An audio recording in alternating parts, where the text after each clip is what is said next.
सरकार लाई है विद्यार्थियों के लिए डिजिटल लाइब्रेरी। बच्चों के उज्जवल भविष्य के लिए बिहार सरकार है सदा अग्रसर और तैयार। कक्षा 1 से कक्षा 12 तक की सभी पाठ्य पुस्तक पूरक सामग्री एवं वीडियो अब शिक्षा विभाग बिहार सरकार द्वारा विकसित पोर्टल पर है उपलब्ध। अध्ययन सामग्री देखने के लिए BEPCLots.bihar.gov.in पर विजिट करें अथवा एंड्रॉइड मोबाइल पर गूगल प्ले स्टोर से E-Lots ऐप डाउनलोड करें। शिक्षकों, अभिभावकों एवं बच्चों से अनुरोध है कि इस ई-लाइब्रेरी का अधिक से अधिक लाभ उठाएं और अपनी पढ़ाई जारी रखें।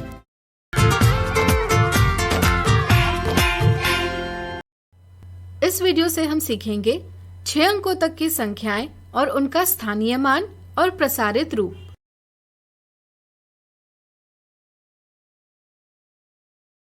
छह अंक वाली बड़ी संख्याएं हमें कई जगहों पर उपयोगी सिद्ध होती है, जैसे किसी व्यक्ति की वार्षिक आय, किसी कंपनी द्वारा बेची गई चीजों की संख्या, चुनाव में किसी प्रत्याशी को प्राप्त मत इत्यादि। ये सारा है। सारा को गणित बहुत पसंद है। सारा आज एक बहुत दिलचस्प पैटर्न बना रही है। इस पैटर्न को देखें। क्या आप अनुमान लगा सकते हैं उसने यह पैटर्न कैसे बनाया? चलिए जानते हैं उसने यह पैटर्न कैसे बनाया। एक अंक की सबसे बड़ी संख्या है 9। इसमें 1 मिलाने पर 10। यह सबसे छोटी 2 अंकों वाली संख्या प्राप्त होती है। इसी तरह 2 अंकों वाली सबसे बड़ी संख्या 99। 99 के साथ 1 मिलाने पर 100। यह 3 अंकों वाली सबसे छोटी संख्या प्राप्त होती है। इसी तरह पैटर्न को आगे बढ़ाएंगे तो हमें प्राप्त होगी सबसे छोटी 4 अंकों वाली संख्या 1000, सबसे छोटी 5 अंकों वाली संख्या 10,000 और इसी तरह सबसे छोटी 6 अंकों वाली संख्या 1,00,000।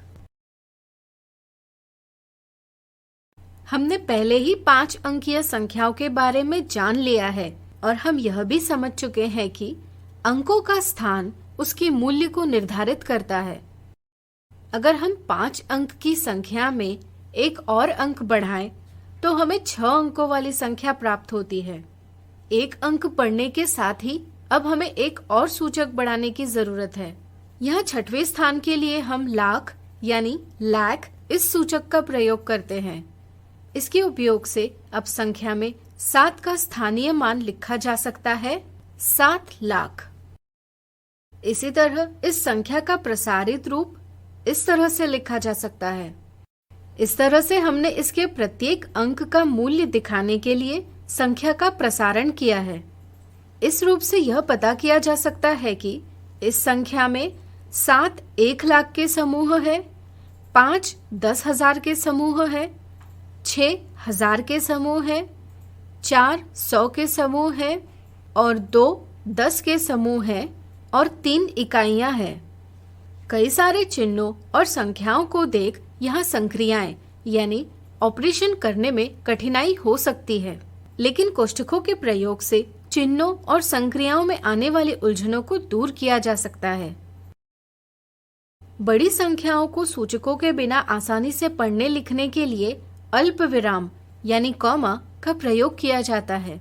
साधारणतः हम भारतीय संख्यांकन पद्धति यानी इंडियन सिस्टम ऑफ न्यूमरेशन और अंतर्राष्ट्रीय संख्यांकन पद्धति यानी इंटरनेशनल सिस्टम ऑफ न्यूमरेशन का उपयोग करते हैं। अगले वीडियो में हम कुछ उदाहरणों से इसे और अच्छे से जानेंगे। इस तरह से हमने सीखा 6 अंकों तक की संख्याएं और उनका स्थानीय मान और प्रसारित रूप। अगले वीडियो में हम इनके उदाहरणों को समझेंगे। पिछले वीडियो में हमने 6 अंकों तक की संख्याओं के बारे में जाना। इस वीडियो से हम सीखेंगे 6 अंकों तक की संख्याओं की तुलना करने के, क्रम में व्यवस्थित करने के और संख्या बनाने के उदाहरण। दी हुई संख्या के लिए भारतीय संख्यांकन पद्धति और अंतर्राष्ट्रीय संख्यांकन पद्धति के अनुसार अल्प विराम देकर इसका संख्या नाम लिखें और प्रसारित रूप प्राप्त करें। भारतीय संख्यांकन पद्धति में अल्प विराम दाएं से 3 अंक बाद हजारों को प्रदर्शित करने के लिए, फिर इस अल्प विराम के 2 अंक बाद लाखों को प्रदर्शित करने के लिए किया जाता है। इस तरह से इस संख्या का संख्या नाम होगा 3,54,572। अंतर्राष्ट्रीय संख्यांकन पद्धति में अल्प विराम दाएं से 3 अंक बाद हजारों को प्रदर्शित करने के लिए, फिर इस अल्प विराम के 3 अंक बाद मिलियनों को प्रदर्शित करने के लिए किया जाता है। यहाँ मिलियन के लिए कोई अंक न होने के कारण हम मिलियनों को प्रदर्शित करने वाले अल्पविराम का प्रयोग नहीं करेंगे। इस तरह से इस संख्या का संख्या नाम होगा 354,572 और इसका प्रसारित रूप होगा इस प्रकार। अगला उदाहरण, निम्नलिखित अंकों का सिर्फ एक बार प्रयोग कर 6 अंकों वाली सबसे बड़ी और सबसे छोटी संख्या प्राप्त करें। दिए अंकों से सबसे बड़ी संख्या प्राप्त करने के लिए अंकों को अवरोही क्रम में व्यवस्थित करें। इससे 9,76,531 यह संख्या प्राप्त होगी। इसी तरह दिए अंकों से सबसे छोटी संख्या प्राप्त करने के लिए अंकों को आरोही क्रम में व्यवस्थित करें। इससे 1,35,679 यह संख्या प्राप्त होगी। अगला उदाहरण, टेलीविजन बनाने वाली कंपनी एक टेलीविजन का मूल्य 8,999 रुपए निर्धारित करती है। अगर कोई व्यापारी 50 टेलीविजन खरीदता है तो उसे कितना मूल्य चुकाना होगा? यहाँ एक टेलीविजन का मूल्य है 8,999 रुपए। इस तरह से 50 टेलीविजन का मूल्य होगा टेलीविजन की संख्या गुना एक टेलीविजन का मूल्य, यानी कि 4,49,950 रुपए। यह दिए सवाल का जवाब है। इन उदाहरणों से आपकी 6 अंकों तक की संख्याओं की समझ बन गई होगी। इस तरह से हमने सीखा 6 अंकों तक की संख्याओं की तुलना करने के, क्रम में व्यवस्थित करने के और संख्या बनाने के उदाहरण। अब तक हमने 6 अंकों तक की संख्याओं के बारे में जाना। इस वीडियो से हम सीखेंगे 6 अंकों तक की संख्याओं से संबंधित मिथ्या धारणाएं। मिथ्या धारणा 1, 2,56,550 इस संख्या की पूर्ववर्ती यानी प्रीडिसेसर और परवर्ती यानी सक्सेसर संख्या कौन सी है? कई बार शून्य का पूर्ववर्ती अंक 9 समझा जाता है और इस कारण ऑप्शन 1 जवाब दिया जाता है। इसी प्रकार नामों में उलझन के कारण अक्सर इसे विपरीत समझा जाता है और जवाब ऑप्शन दूसरा दिया जाता है। ये दोनों गलत जवाब है। किसी संख्या से 1 घटाने पर उसकी पूर्ववर्ती संख्या प्राप्त होती है और अगर उसमें 1 जोड़ा जाए तो परवर्ती संख्या प्राप्त होती है। इस समझ से ऑप्शन 3 सही जवाब है। मिथ्या धारणा 2, 113 अल्पविराम 180 का संख्या नाम क्या है? अल्पविरामों का प्रयोग सिर्फ संख्यांकों के लिए किया जाता है, न कि संख्या नामों के साथ। इसलिए ऑप्शन 1 और ऑप्शन 2 गलत है। ऑप्शन 1 इसलिए भी गलत है क्योंकि दी संख्या अंतर्राष्ट्रीय संख्यांकन पद्धति में व्यक्त की है, लेकिन संख्या नाम भारतीय संख्यांकन पद्धति के अनुसार दिया है। सही समझ से बिना अल्पविराम वाला और अंतर्राष्ट्रीय संख्यांकन पद्धति के अनुसार दिया 113,180 संख्या नाम ही सही है। मिथ्या धारणा 3, 205,635 के लिए संख्यांक यानी न्यूमरल लिखें। कई बार संख्या नाम से संख्यांक लिखते समय शून्य को नजरअंदाज कर दिया जाता है। इससे ऑप्शन 1 यह गलत जवाब प्राप्त होता है। इसी तरह अंतर्राष्ट्रीय संख्यांकन पद्धति के समझ में उलझन के कारण ऑप्शन 2 या ऑप्शन 3 ये गलत जवाब दिए जाते हैं। अंकों को व्यक्त करने की सही समझ से ऑप्शन 4 सही जवाब है। इस तरह से हमने सीखा 6 अंकों तक की संख्याओं से संबंधित मिथ्या धारणाएं। इन मिथ्या धारणाओं को दूर कर अब आपकी 6 अंकों तक की संख्याओं की समझ अच्छे से बन गई होगी।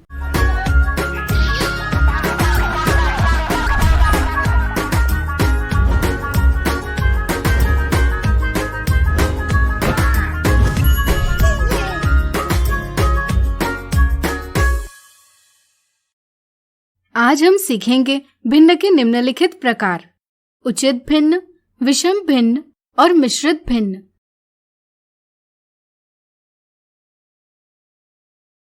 आइए इस वीडियो की शुरुआत करते हैं हम एक मजेदार सवाल से।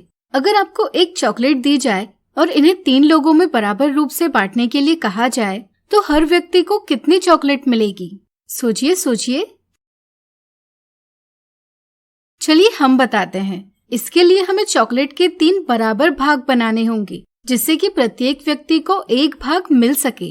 इस प्रकार प्रत्येक व्यक्ति को 3 में से 1 भाग यानी कि 1/3 चॉकलेट मिलेगी। इस प्रकार की संख्या जो पूर्ण का कुछ भाग व्यक्त करती है एक भिन्न यानी फ्रैक्शन कहलाती है। भिन्न अंश बटा हर के रूप में व्यक्त की जाती है। पूर्ण के सभी बराबर भागों की संख्या हर यानी डिनोमिनेटर और लिए गए भागों की संख्या अंश यानी न्यूमरेटर कहलाती है। जैसा कि आप देख सकते हैं इस भिन्न में अंश 1 हर 3 से छोटा है। ऐसे भिन्न जिसका अंश हर से छोटा होता है कहलाती है उचित भिन्न यानी प्रॉपर फ्रैक्शन। 1/3 के ही जैसे कुछ और उचित भिन्न है जैसे 3/5, 6/7 इत्यादि। चलिए इन्हें संख्या रेखा पर व्यक्त करें। क्या आप बता सकते हैं हम भिन्नों को संख्या रेखा पर कैसे व्यक्त कर सकते हैं? सोचिए सोचिए। आपने सही सोचा। 1/3 को संख्या रेखा पर व्यक्त करने के लिए इकाई दूरी के 3 बराबर भाग बनाएंगे। इनमें से पहला भाग होगा 1/3। इसी तरह 3/5 के लिए इकाई दूरी के 5 भाग करेंगे और इनमें से 3 भाग लेकर भिन्न 3/5 व्यक्त करेंगे। इसी तरह हम 6/7 भी संख्या रेखा पर व्यक्त कर सकते हैं।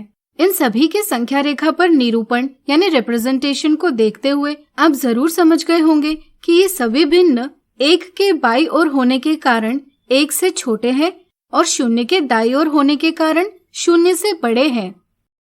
हम कह सकते हैं कि जब भी नीचे की संख्या यानी हर ऊपर की संख्या यानी अंश से बड़ी हो तो भिन्न का मान 0 से बड़ा लेकिन 1 से कम होता है।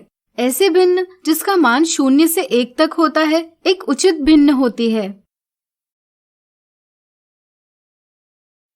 अब मान लीजिए आपको 5 चॉकलेट दी और इन्हें 3 लोगों में बराबर रूप से बांटने के लिए कहा तो हर एक व्यक्ति को कितनी चॉकलेट मिलेगी? इसके लिए हमें प्रत्येक चॉकलेट के 3 बराबर भाग बनाने होंगे और प्रत्येक व्यक्ति को चॉकलेट का 1/3 भाग देना होगा। इस तरह से प्रत्येक व्यक्ति के पास 1/3 चॉकलेट के 5 भाग आएंगे।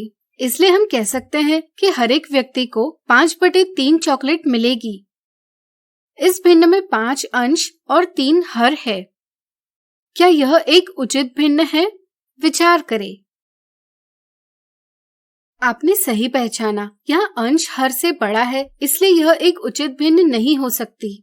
ऐसे भिन्न जिनका अंश यानी न्यूमरेटर हर यानी डिनोमिनेटर से बड़ा होता है कहलाती है एक विषम भिन्न यानी इम्प्रॉपर फ्रैक्शन। यदि आप एक भिन्न को एक बक्सा और उसमें मौजूद वस्तुओं के रूप में समझते हैं तो हर आपको बताता है कि एक बक्से में कितनी वस्तुएं रखी जा सकती है, जबकि अंश आपको बताता है कि वास्तव में बक्से में कितनी वस्तुएं हैं। विषम भिन्न का मतलब है कि बक्से की क्षमता से अधिक वस्तुएं हैं, यानी कि इन वस्तुओं को रखने के लिए 1 से अधिक बक्से आवश्यक है। कुछ और विषम भिन्न है 7/2, 11/3, 16/7 इत्यादि। आइए इन्हें भी संख्या रेखा पर निरूपित करें। 7/2 को संख्या रेखा पर निरूपित करने के लिए पहले हम इकाई दूरी को 2 बराबर भागों में बांटेंगे और 7 भाग लेंगे। इसी तरह 11/3 को संख्या रेखा पर निरूपित करने के लिए इकाई दूरी के 3 बराबर भाग बनाएंगे और इनमें से 11 भाग लेंगे। इसी तरह 16/7 के लिए संख्या रेखा पर इकाई दूरी के 7 बराबर भाग करेंगे और इनमें से 16 भाग लेंगे। जैसा कि आप देख सकते हैं इनमें से हर एक भिन्न 1 के दाईं ओर है, इसलिए 1 से बड़ी है। इस तरह से हम कह सकते हैं कि जब भी बटा के ऊपर की संख्या यानी अंश बटा के नीचे की संख्या यानी हर से बड़ी होगी तो ऐसी भिन्न का मान 1 से बड़ा होता है। ऐसी सभी भिन्न विषम भिन्न कहलाती है। 5 चॉकलेट को 3 लोगों में बराबर रूप से बांटने का एक और तरीका भी है। पहले हम प्रत्येक व्यक्ति को 1 चॉकलेट देंगे और बची 2 चॉकलेटों में से हर एक के 3 भाग बनाकर इनमें से प्रत्येक व्यक्ति को 2 भाग देंगे। इस तरह से प्रत्येक व्यक्ति के पास एक पूर्ण चॉकलेट है और 3 में से 2 भाग है।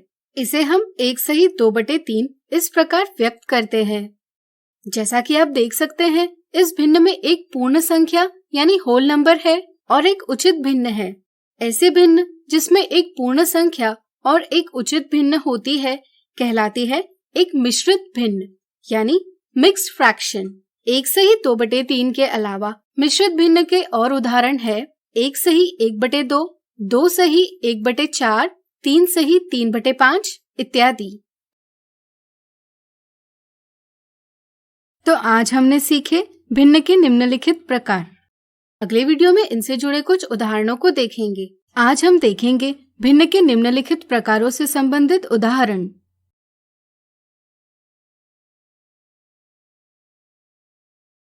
निम्नलिखित में से उचित भिन्न यानी प्रॉपर फ्रैक्शन, विषम भिन्न यानी इम्प्रॉपर फ्रैक्शन और मिश्रित भिन्न यानी मिक्स्ड फ्रैक्शन पहचानिए।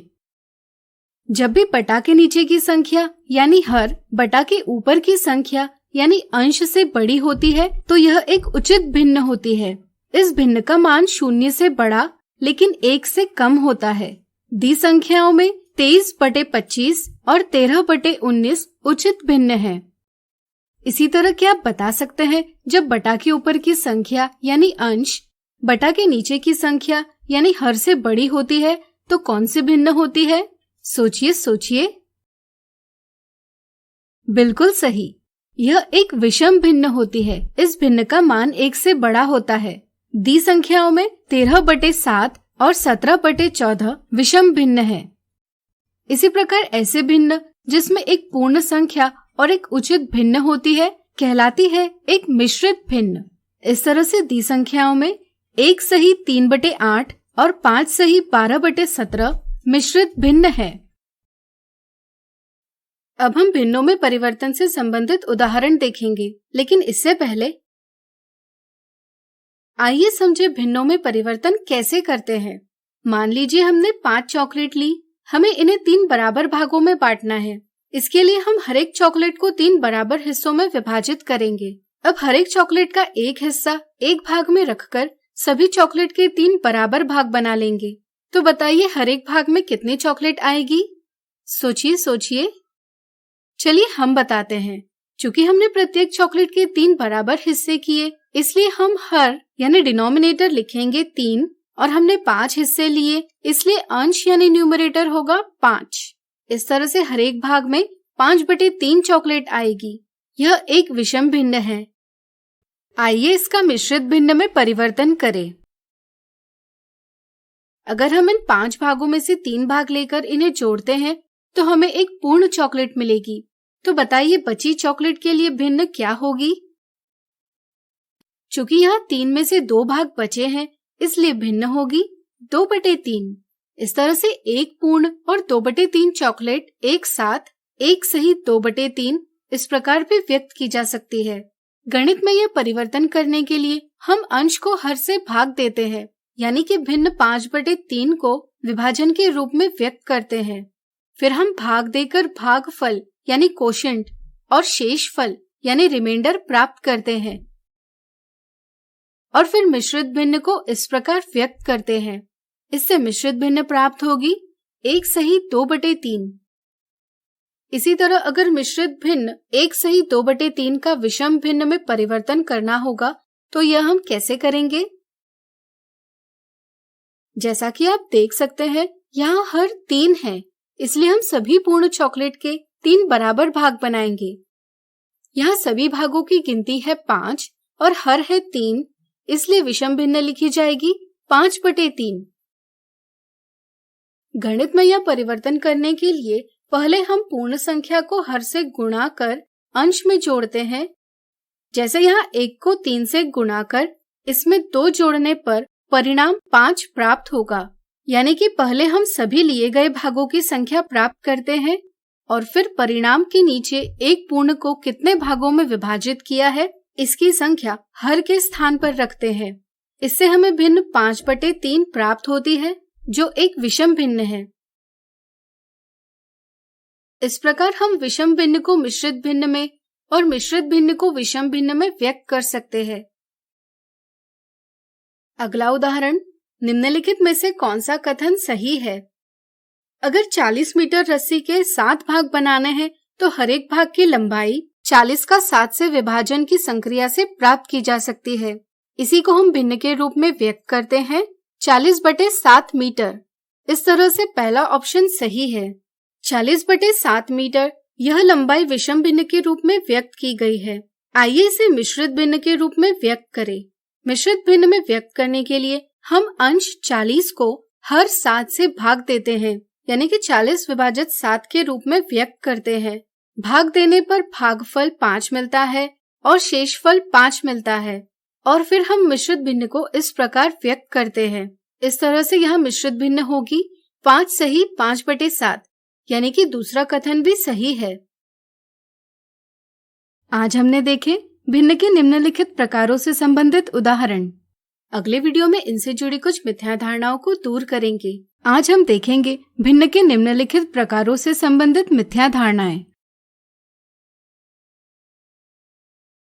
मिथ्या धारणा 1, मोना और रीना भिन्नों यानी फ्रैक्शंस पर अपना होमवर्क कर रही है। उनको 7/4 को मिश्रित भिन्न यानी मिक्स फ्रैक्शन में परिवर्तन करना था। 7/4 के मिश्रित भिन्न मोना ने 3 सही 1/4 और रीना ने 1 सही 3/4 लिखी। क्या आप बता सकते हैं किसने सही मिश्रित भिन्न लिखी? कई बार विषम भिन्न यानी इम्प्रॉपर फ्रैक्शन से मिश्रित भिन्न में परिवर्तन करते समय भागफल और शेषफल को भिन्न में सही प्रकार से व्यक्त नहीं किया जाता। जैसे 7/4 के लिए 7 को 4 से विभाजित किया जाता है, जिससे 1 भागफल और 3 शेषफल प्राप्त किया जाता है। लेकिन मिश्रित भिन्न लिखते समय पूर्ण के स्थान पर शेषफल को लिखा जाता है और अंश के स्थान पर भागफल को लिखा जाता है। इससे गलत जवाब 3 सही 1/4 प्राप्त होता है, यानी कि मोना का जवाब गलत है। सही समझ यह है कि भागफल को पूर्ण के स्थान पर लिखा जाता है और शेषफल को अंश के स्थान पर। इस समझ से सही मिश्रित भिन्न हुई 1 सही 3/4, यानी कि ऑप्शन दूसरा सही जवाब है। मिथ्या धारणा 2, किसी छड़ी के 7 बराबर भाग करने पर हर एक भाग की लंबाई 2 सही 3/7 इंच मिलती है। इस लंबाई का विषम भिन्न में परिवर्तन क्या होगा? मिश्रित भिन्न को विषम भिन्न में परिवर्तित करते समय कई बार पूर्ण को अंश के साथ गुणा कर प्राप्त होने वाला परिणाम अंश के स्थान पर लिखा जाता है। इससे 6/7 इंच यह गलत जवाब प्राप्त होता है। सही समझ यह है कि किसी भी मिश्रित भिन्न को विषम भिन्न में व्यक्त करना होगा तो पहले हम पूर्ण संख्या को हर से गुणा कर अंश में जोड़ते हैं। जैसे यहाँ 2 को 7 से गुणा कर इसमें 3 जोड़ेंगे, इससे परिणाम 17 प्राप्त होगा और फिर परिणाम के नीचे हर 7 रखे तो विषम भिन्न 17/7 इंच प्राप्त होती है, यानी कि सही जवाब है ऑप्शन दूसरा। कई बार विषम भिन्न प्राप्त करने के लिए पूर्ण संख्या और अंश स्थान पर लिखी संख्या को एक साथ रख दिया जाता है। इस समझ से भी गलत जवाब ऑप्शन तीसरा यानी 23/7 इंच प्राप्त होता है। मिथ्या धारणा 3, समीर ने कागज से बने 3 वृत्त लिए और हर एक के 8 भाग किए। अगर समीर इनमें से 11 भाग लेता है तो उसके द्वारा लिए गए भागों के लिए भिन्न क्या होगी? चूंकि समीर कागज से बने हर एक वृत्त के 8 भाग बनाता है, इसलिए कई बार यह समझ बन जाती है कि कुल भागों की संख्या 24 है। चूंकि कुल भागों की संख्या हर के स्थान पर लिखी जाती है, इसलिए भिन्न का हर 24 होगा, यह समझ बन जाती है। इसी प्रकार लिए गए भाग है 11 जो अंश के स्थान पर व्यक्त किए जाते हैं। इस तरह से दिए कथन के लिए भिन्न 11/24 व्यक्त की जाती है। यह गलत समझ है। यहाँ गलती हुई है हर के सही अर्थ को समझने की। पूर्ण के जितने बराबर भाग किए जाते हैं वह संख्या हर होती है। जैसे यहाँ एक वृत्त के 8 बराबर भाग बनाए हैं, इसलिए 8 यह संख्या हर होगी। समीर ने कागज के हर एक वृत्त को 8 बराबर भागों में विभाजित किया है, इसलिए हम कह सकते हैं कि यहाँ एक पूर्ण बनता है 8 भागों से। कागज के वृत्त को विभाजित कर इनमें से समीर ने 11 भाग लिए। इनमें से 8 भाग व्यवस्थित कर हम एक पूर्ण बना सकते हैं। अब बचे 3 भाग। क्या आप बता सकते हैं ये पूर्ण का कौन सा भाग है? ये पूर्ण का 3/8 भाग है। इस तरह से एक पूर्ण और पूर्ण का 3/8 भाग लिखकर भिन्न एक सही 3/8 व्यक्त करते हैं, यानी कि ऑप्शन दूसरा एक सही जवाब है। यह एक मिश्रित भिन्न है। आइए इसे विषम भिन्न में व्यक्त करें। किसी भी मिश्रित भिन्न को विषम भिन्न में व्यक्त करना होगा तो पहले हम पूर्ण संख्या को हर से गुणा कर अंश में जोड़ते हैं। जैसे यहाँ 1 को 8 से गुणा कर इसमें 3 जोड़ेंगे, इससे परिणाम 11 प्राप्त होगा और फिर परिणाम के नीचे हर 8 रखे तो विषम भिन्न 11/8 प्राप्त होती है। इस तरह से अब आप समझ ही गए होंगे कि भिन्न के रूप में व्यक्त करने के लिए हर के स्थान पर किसी एक पूर्ण के सभी बराबर भागों की संख्या लिखी जाती है और अंश के स्थान पर लिए गए भागों की संख्या, यानी कि ऑप्शन तीसरा भी सही है। चूंकि ऑप्शन दूसरा और ऑप्शन तीसरा दोनों सही है, इसलिए हम जवाब देंगे ऑप्शन 4। इस प्रकार आज हमने देखी भिन्न के निम्नलिखित प्रकारों से संबंधित मिथ्या धारणाएं।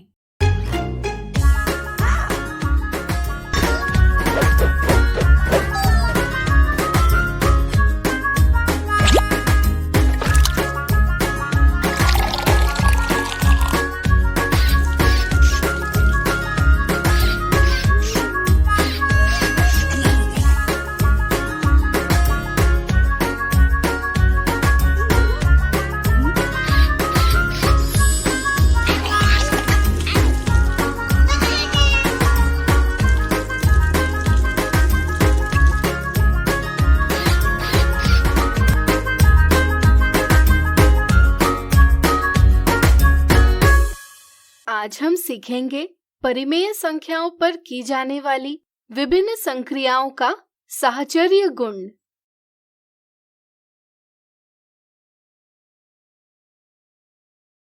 साहचर्य गुण यानी एसोसिएटिव प्रॉपर्टी संक्रियाओं में कोष्ठकों के प्रयोग से संबंधित है। साहचर्य का अर्थ है साथ रहना। यहाँ हम इसका अर्थ लेंगे संख्याओं को साथ रखना, यानी उनके समूह बनाना। यह हम कोष्ठकों के प्रयोग से करते हैं। संख्याओं पर उचित प्रकार से संक्रियाएं करने के लिए हमें कोष्ठकों के प्रयोग के बारे में जानना, यानी कि साहचर्य गुण को समझना आवश्यक है। पिछली कक्षा में हमने सीखा कि पूर्णांकों यानी इंटीजर्स पर योग की संक्रिया करने के लिए किसी भी प्रकार समूह बनाए जा सकते हैं, यानी कि कोष्ठकों के प्रयोग से किन्हीं भी 2 संख्याओं को साथ रखा जा सकता है।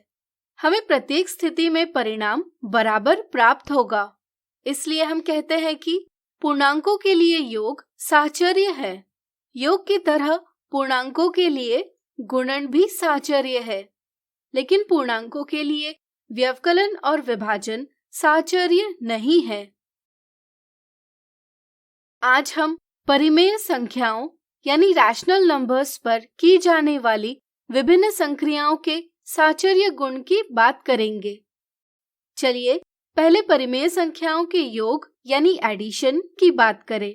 मान लीजिए 3 बोतलों में पानी की मात्रा क्रमशः 1/6 लीटर, 2/5 लीटर और 2/3 लीटर है। यदि हमें पानी की कुल मात्रा ज्ञात करनी हो तो हमें इनका योग करना होगा, यानी कि हमें 1/6 धन 2/5 धन 2/3 का परिणाम पता करना होगा। इसे सरल करने के लिए हम इस प्रकार समूह बना सकते हैं या इस प्रकार समूह बना सकते हैं। यदि पहले हम 1/6 और 2/5 का समूह बनाकर इनका योग करें तो इनका योग होगा 17/30। इसमें तीसरी संख्या 2/3 को मिलाने पर हमें परिणाम प्राप्त होगा 37/30। यदि हम 2/5 और 2/3 का समूह बनाकर इनका योग करें तो इनका योग होगा 16/15। इसके साथ 1/6 जोड़ने पर हमें परिणाम प्राप्त होगा 37/30। यहाँ दोनों स्थितियों से हमें पता चलता है कि सभी बोतलों में पानी की कुल मात्रा 37/30 लीटर है। चूंकि दोनों स्थितियों में परिणाम समान हैं, इसलिए हम कह सकते हैं कि परिमेय संख्याओं का योग किसी भी प्रकार समूह बनाकर किया जा सकता है, यानी कि परिमेय संख्याओं के लिए योग साहचर्य है।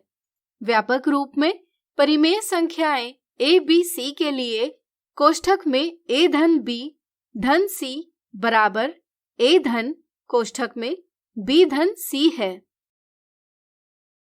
क्या परिमेय संख्याओं के लिए व्यवकलन यानी सब्ट्रैक्शन भी साहचर्य है? चलिए पता करते हैं। मान लीजिए अदिति के पास 4/5 चॉकलेट है। उसमें से वह 2/5 भाग अंकित को और 3/10 भाग सुमन को देती है। तो बताइए उसके पास कितनी चॉकलेट शेष होगी? दी स्थिति को हम इस प्रकार निरूपित कर सकते हैं।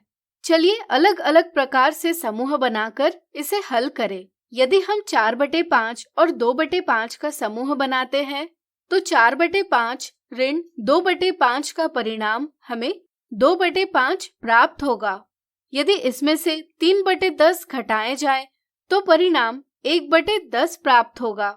वीडियो रोककर अब आप पता कीजिए कि यदि 2/5 और 3/10 का समूह बनाकर इसे हल किया जाए तो परिणाम क्या होगा? चलिए हम बताते हैं। इसे हम इस प्रकार सरल कर सकते हैं। हमें परिणाम प्राप्त होगा 7/10। यहाँ दोनों स्थितियों में परिणाम समान नहीं है, इसलिए किन्हीं भी 3 परिमेय संख्याओं a, b, c का व्यवकलन किसी भी प्रकार समूह बनाकर नहीं किया जा सकता। इनका व्यवकलन दिए क्रम में ही करना आवश्यक है। हम कह सकते हैं कि परिमेय संख्याओं के लिए व्यवकलन साहचर्य नहीं है। यहाँ पहली स्थिति का परिणाम सही और दूसरी स्थिति का परिणाम गलत है। इसलिए हम कह सकते हैं कि अदिति के पास 1/10 चॉकलेट शेष है। वीडियो रोककर अब आप किन्हीं भी 3 परिमेय संख्याओं का अलग अलग प्रकार से समूह बनाकर गुणन यानी मल्टीप्लिकेशन कीजिए। क्या परिणाम बराबर है? तो क्या परिमेय संख्याओं के लिए गुणन साहचर्य है? बिल्कुल सही। परिमेय संख्याओं a, b, c का गुणन किसी भी प्रकार समूह बनाकर किया जा सकता है। परिणाम हमेशा बराबर प्राप्त होगा। इसलिए हम कह सकते हैं कि परिमेय संख्याओं के लिए गुणन साहचर्य है। यहाँ दोनों स्थितियों में परिणाम बराबर है। इसी तरह चलिए पता करें कि परिमेय संख्याओं के लिए विभाजन यानी डिवीजन साहचर्य है या नहीं। यदि हम 6/7 विभाजित 4/3 विभाजित 1/12 को इस प्रकार सरल करेंगे तो परिणाम 54/7 प्राप्त होगा। लेकिन यदि हम इसे इस प्रकार सरल करेंगे तो हमें परिणाम 3/56 प्राप्त होगा। यहाँ दोनों स्थितियों में परिणाम बराबर नहीं है। इसलिए परिमेय संख्याओं a, b, c का विभाजन किसी भी प्रकार समूह बनाकर नहीं किया जा सकता। इसे दिए गए क्रम में ही करना आवश्यक है। इसलिए हम कह सकते हैं कि परिमेय संख्याओं के लिए विभाजन साहचर्य नहीं है। इस तरह से यहाँ पहली स्थिति का परिणाम सही और दूसरी स्थिति का परिणाम गलत है। अब आप जान गए होंगे कि परिमेय संख्याओं के लिए योग और गुणन साहचर्य है, लेकिन व्यवकलन और विभाजन साहचर्य नहीं है। आज हमने सीखा परिमेय संख्याओं पर की जाने वाली विभिन्न संक्रियाओं का साहचर्य गुण। अगले वीडियो में कुछ मजेदार उदाहरणों से इसे और अच्छे से जानेंगे। आज हम देखेंगे परिमेय संख्याओं की विभिन्न संक्रियाओं के साहचर्य गुण से संबंधित उदाहरण।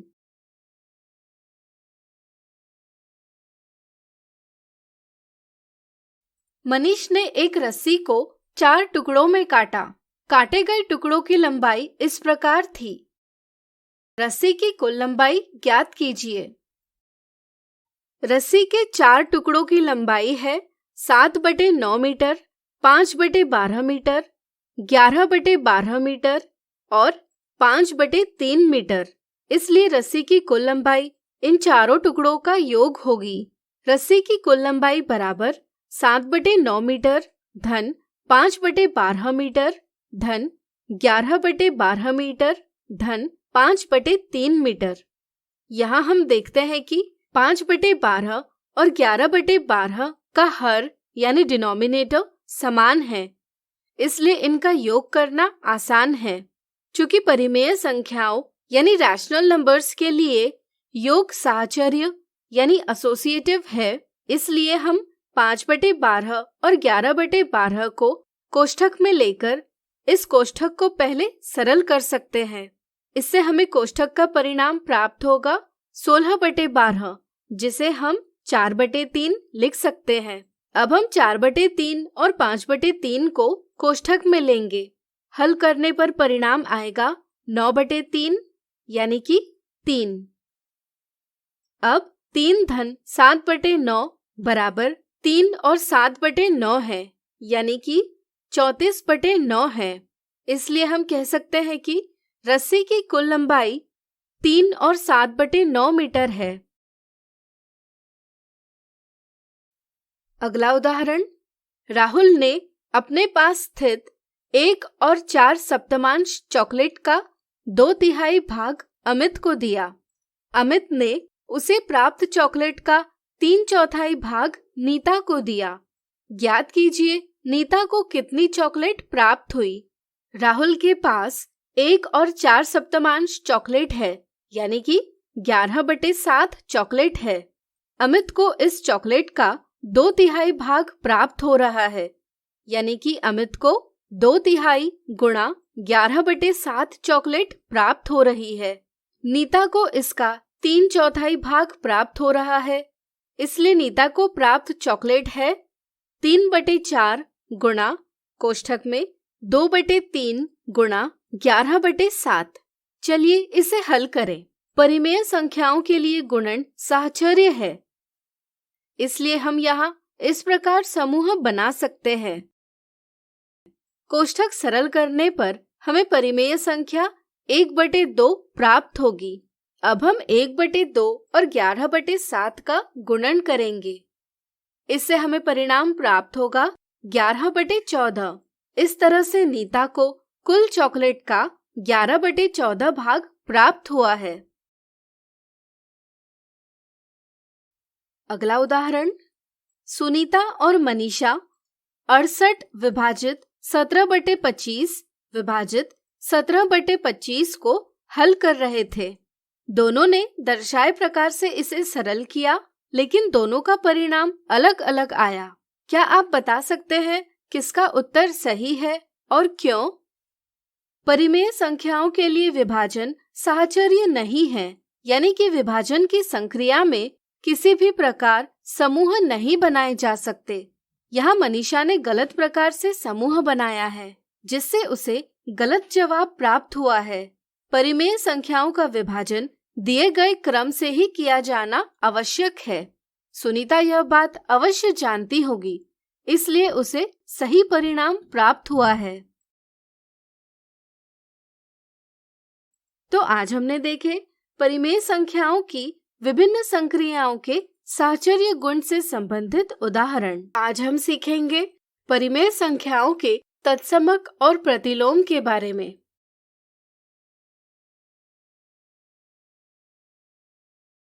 तत्समक यानी आइडेंटिटी का अर्थ है पहचान। अक्सर गणित में संख्याओं पर की जाने वाली संक्रियाओं से इनकी पहचान बदलती है। जैसे 5 में 2 जोड़ने से 5 की पहचान बदलकर 7 हो जाती है। इसी तरह परिमेय संख्या यानी रैशनल नंबर 5/3 में 2/3 जोड़ने पर इसकी पहचान बदलकर 7/3 हो जाती है। कुछ विशेष स्थितियों के लिए संख्याओं की पहचान नहीं बदलती। जैसे सभी परिमेय संख्याओं में 0 एकमात्र ऐसी संख्या है जिसके साथ यदि किसी परिमेय संख्या का योग किया जाता है तो परिणाम हमेशा वह परिमेय संख्या आता है, यानी कि उस परिमेय संख्या की पहचान नहीं बदलती। हम कहते हैं कि 0 परिमेय संख्याओं के लिए एक योज्य तत्समक यानी एडिटिव आइडेंटिटी है।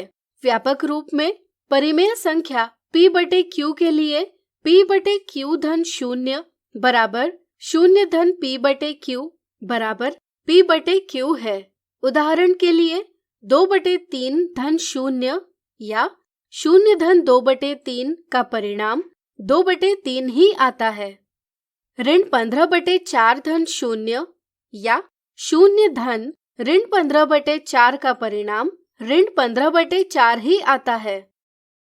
इसी तरह सभी परिमेय संख्याओं में एकमात्र ऐसी संख्या है जिसके साथ यदि किसी परिमेय संख्या का गुणन किया जाता है तो परिणाम हमेशा वह परिमेय संख्या आता है, यानी कि उस परिमेय संख्या की पहचान नहीं बदलती। हम कहते हैं कि एक परिमेय संख्याओं के लिए एक गुणात्मक तत्समक यानी मल्टीप्लिकेटिव आइडेंटिटी है। व्यापक रूप में परिमेय संख्या p/q के लिए p/q गुणा 1 बराबर 1 गुणा p/q बराबर p/q है। उदाहरण के लिए 2/3 गुणा 1 या 1 गुणा 2/3 का परिणाम 2/3 ही आता है।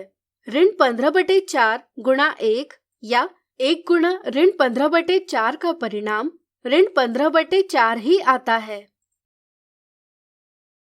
प्रतिलोम यानी इनवर्स का अर्थ विपरीत या उल्टा होता है। चलिए गणित में इसका महत्व समझे। मान लीजिए हमने एक परिमेय संख्या ली 3/7। यदि हम इसमें परिमेय संख्या ऋण 3/7 को जोड़ेंगे तो हमें परिणाम 0 प्राप्त होगा। हम कह सकते हैं कि 3/7 और ऋण 3/7 जोड़े जाने पर एक दूसरे के मान को 0 करते हैं, इसलिए वे एक दूसरे के ऋणात्मक यानी निगेटिव या योज्य प्रतिलोम यानी एडिटिव इनवर्स है। व्यापक रूप में यदि किन्हीं भी दो परिमेय संख्याओं का योग करने पर परिणाम 0 आता है तो दोनों परिमेय संख्याएं एक दूसरे की योज्य प्रतिलोम कहलाती है। जैसे यहाँ परिमेय संख्या ऋण p/q परिमेय संख्या p/q का योज्य प्रतिलोम है। इसी तरह परिमेय संख्या p/q परिमेय संख्या ऋण p/q का योज्य प्रतिलोम है। परिमेय संख्या का ऋणात्मक या योज्य प्रतिलोम उसे ऋण 1 से गुणा कर यानी उसका चिन्ह बदलकर प्राप्त किया जाता है। अब मान लीजिए हमने एक परिमेय संख्या ली 10/11। क्या आप ऐसी परिमेय संख्या बता सकते हैं जिसका इस संख्या से गुणन करने पर परिणाम 1 आएगा? सोचिए सोचिए। बिल्कुल सही, ऐसी संख्या होगी 11/10। यदि एक परिमेय संख्या a/b का गुणन दूसरी परिमेय संख्या c/d से करने पर यदि गुणनफल 1 आता है तो हम कहते हैं कि परिमेय संख्याएं a/b और c/d एक दूसरे की गुणात्मक प्रतिलोम या व्युत्क्रम यानी रेसिप्रोकल है। किसी शून्येतर परिमेय संख्या का गुणात्मक प्रतिलोम उसके अंश और हर को परस्पर बदलकर प्राप्त किया जाता है। तो अब आपको योज्य तत्समक, गुणात्मक तत्समक, योज्य प्रतिलोम और गुणात्मक प्रतिलोम की समझ बन गई होगी। आज हमने सीखा परिमेय संख्याओं के तत्समक और प्रतिलोम के बारे में। अगले वीडियो में इनसे जुड़े कुछ दिलचस्प उदाहरण देखेंगे। आज हम देखेंगे परिमेय संख्याओं के तत्समक और प्रतिलोम के उदाहरण।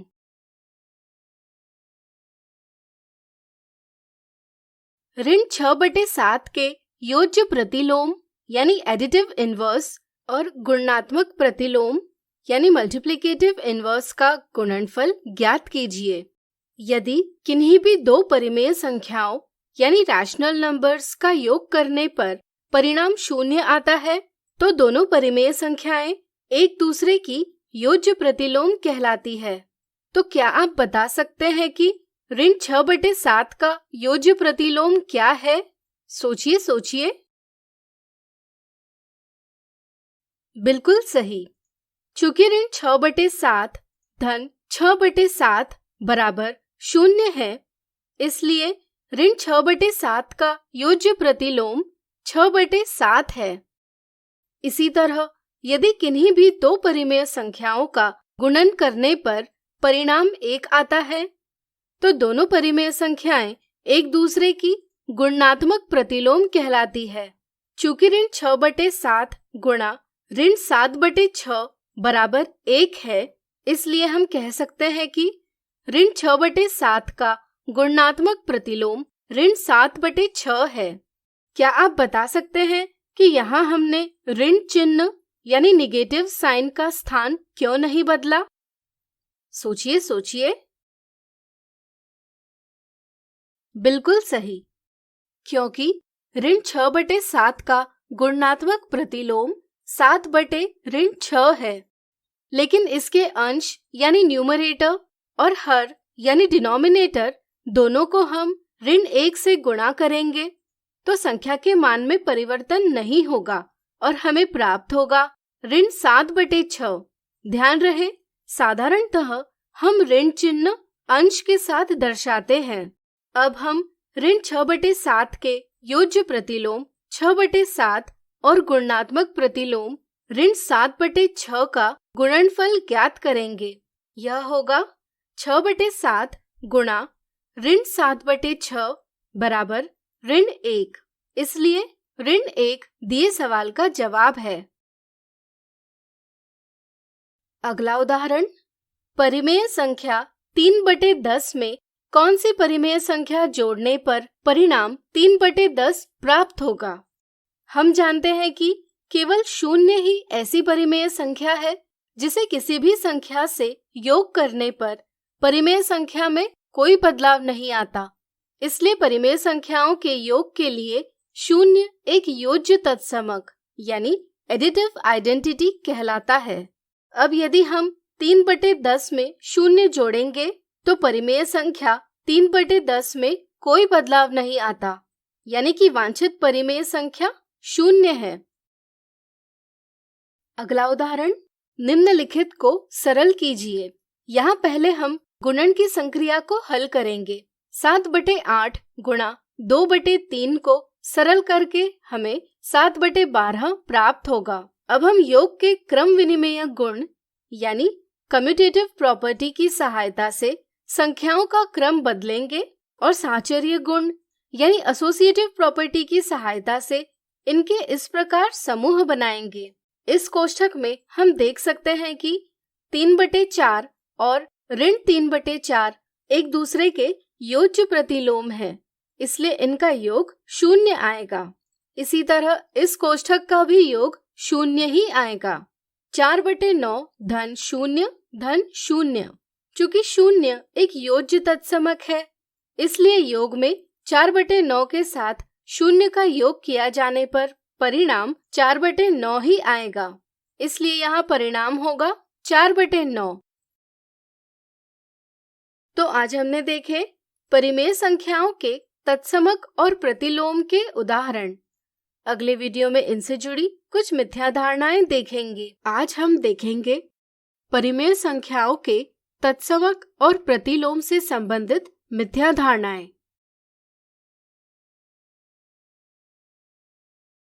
मिथ्या धारणा 1, परिमेय संख्या यानी रैशनल नंबर p/q के लिए निम्नलिखित में से कौन सा कथन सत्य है? कुछ बच्चों को योज्य तत्समक यानी एडिटिव आइडेंटिटी और योज्य प्रतिलोम यानी एडिटिव इनवर्स की समझ में भ्रम होता है। वे सोचते हैं कि आईने में दिखाई देने वाली प्रतिमा के जैसे परिमेय संख्या p/q का योज्य तत्समक ऋण p/q है, इसलिए वे ऑप्शन 1 जवाब देते हैं, जो कि एक गलत जवाब है। ध्यान रहे, 0 परिमेय संख्याओं के लिए योज्य तत्समक है, क्योंकि किसी भी परिमेय संख्या के साथ 0 जोड़ा जाए तो उस परिमेय संख्या का मान नहीं बदलता, यानी उसकी पहचान नहीं बदलती। इसी तरह किसी परिमेय संख्या a/b के साथ यदि कोई दूसरी परिमेय संख्या c/d जोड़ी जाए जिससे परिणाम 0 प्राप्त हो, तो a/b और c/d एक दूसरे के योज्य प्रतिलोम कहलाते हैं। यहाँ p/q में ऋण p/q जोड़ने पर परिणाम 0 प्राप्त होता है, इसलिए p/q के लिए ऋण p/q एक योज्य प्रतिलोम है, इसलिए ऑप्शन 2 सही जवाब है। मिथ्या धारणा 2, निम्नलिखित में से कौन से उदाहरण से ज्ञात होता है कि परिमेय संख्याओं के लिए एक गुणात्मक तत्समक यानी मल्टीप्लिकेटिव आइडेंटिटी है। कुछ बच्चे गुणात्मक तत्समक की अवधारणा को एक व्याख्या के रूप में याद कर लेते हैं, वे इसका अर्थ नहीं समझ पाते। पहले ऑप्शन को देखकर बच्चे सोचते हैं कि यहाँ गुणन की संक्रिया की गई है और परिणाम 1 प्राप्त हुआ है, इसलिए यह उदाहरण गुणात्मक तत्समक का उदाहरण है। इस कारण वे ऑप्शन 1 यह गलत जवाब देते हैं। ध्यान रहे, यदि किसी परिमेय संख्या का गुणन 1 से किया जाए तो परिणाम वही परिमेय संख्या प्राप्त होती है, यानी कि उस परिमेय संख्या के मान में कोई परिवर्तन नहीं होता। इसलिए हम कहते हैं कि परिमेय संख्याओं के लिए एक गुणात्मक तत्समक है, यानी कि यहाँ ऑप्शन 2 सही जवाब है। तो आज हमने देखी परिमेय संख्या के तत्समक और प्रतिलोम से संबंधित मिथ्या धारणाएं।